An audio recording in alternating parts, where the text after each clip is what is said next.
Welcome, Dungeon Masters. Maybe players, but this is more for Dungeon Masters. We're going to do today a quick run through of how to set up maps in a VTT. I'll be using Roll20. It's a virtual tabletop, and even though they're different programs, Foundry, Forge, Roll20, getting the maps and uploading them is very similar on all three. So I'm going to start today with a new D&D Phandelver and Below, the Shattered Obelisk, the expansion to the legendary Mines of Phandelver. I owned it, and so I started the game. Opening it up, what do we see? Well, we've got a landing page here. It's pretty slick.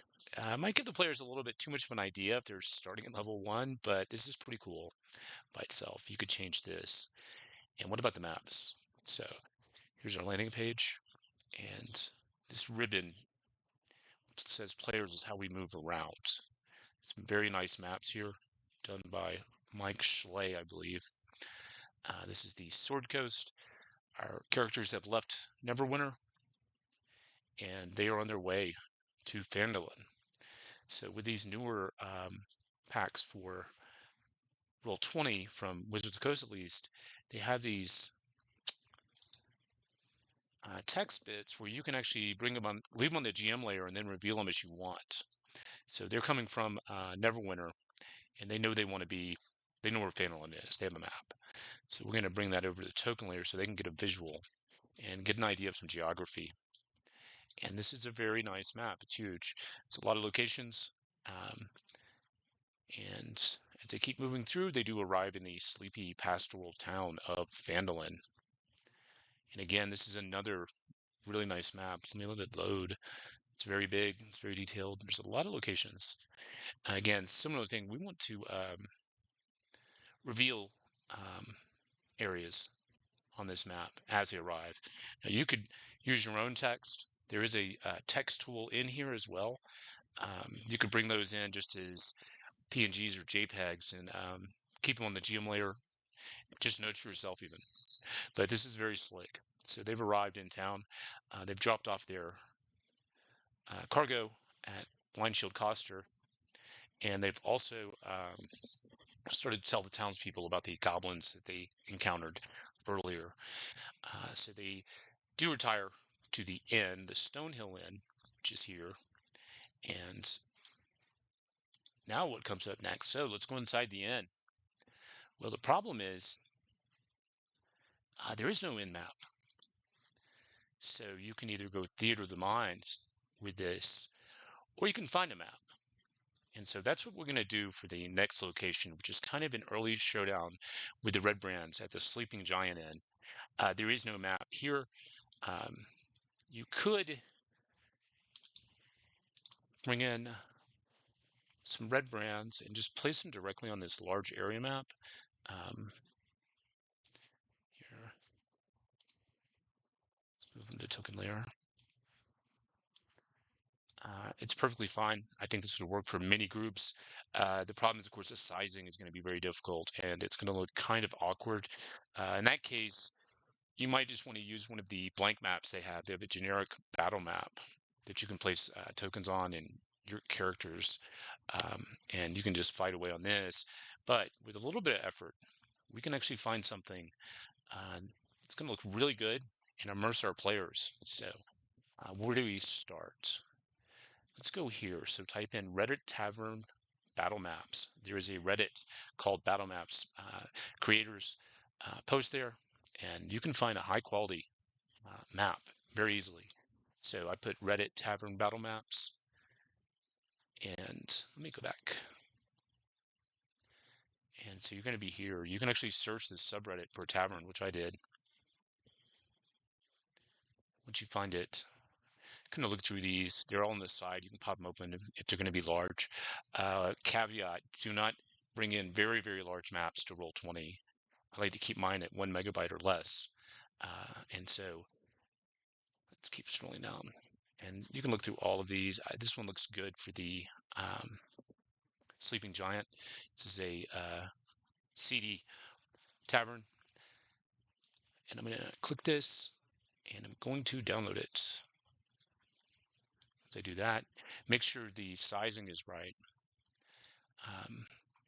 So what we need to do to upload this map is, if you hover over Phandalin map and go right, you're going to see a create new page. You can also create a new page at the top by clicking this button, but we're going to use this green plus.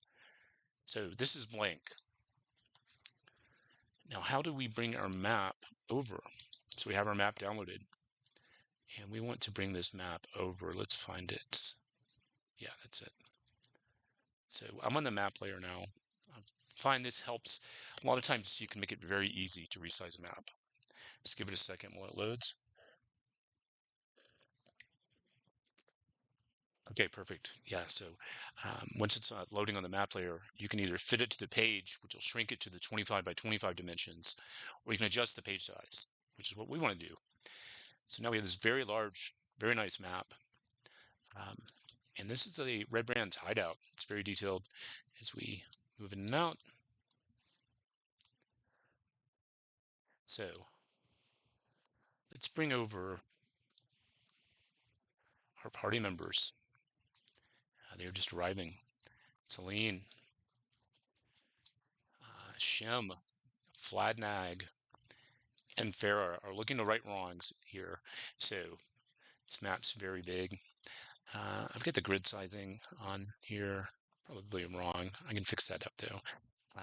So you can see now, instead of a blank map or that very large area map, we've got our tokens, and we can pop them out. The Druid, the Paladin, and of course, Fladnag, the Grizzled Wizard. So we've got our party. The Red Brand Ruffians are here, and they are causing a stir. We are seeing a problem. It's not a great variety on the Red Brand, so you could just use these. They're perfectly fine. You don't have to make every individual asset in by itself. If you wanted to spice it up a bit, you could make some Red Brand tokens and upload them to those sheets. And the Red Brands are very easy to populate using Google search or AI. You can generate a lot of images quickly and upload those to your tokens. So already we're at a little bit more interesting visual start. The players will be looking around and getting an idea of where these people are, what they might be doing. They may go to the bar and order a drink. And let's say that they were also accompanied by one of the NPCs in the adventure. Sister Gorel, the elf at the Temple of Tyr, I think. So her token was also blank. It just had her name on it. So we just uploaded a new token. So this is Sister Gorel, and she is following them to see what happens. And your players may be saying, well, I've got the Red Brands here, but where are the NPCs? A bartender maybe, or if you type in bartender, there's no bartender. So what you can do is you can attach them to a token, or if you don't think they're going to be in a combat, you could just drag over a round token to represent that person. So let's do that. This is a pretty spicy place. So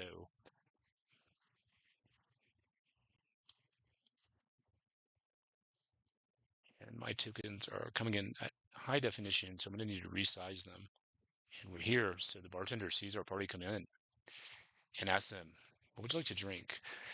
My characters usually drink milk or water, but if your players are different than mine and they want something stronger, there's certainly cognac, wine, mead, ale, and it looks like the Red Brands have taken notice of them, and combat is about to break out. So, with very minimal effort, we have changed that scene from a kind of static theater of the mind or to something that is a lot more dynamic, and the players are going to be a lot more immersed and involved in this. So let's look at maybe a more finished scene. I already had this set up. Let me see. So again, moving the ribbon. The players are here again. No, it's the same one. Sorry, move it over one more.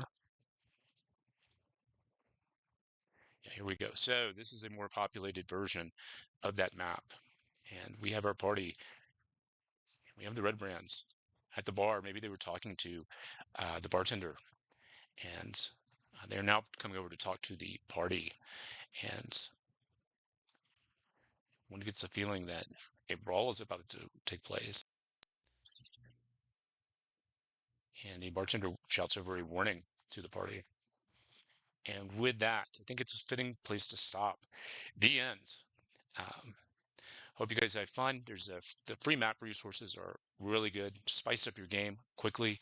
All it really takes is a Google search. All right, I will see you later. Good gaming, and leave a like and subscribe. Thank you.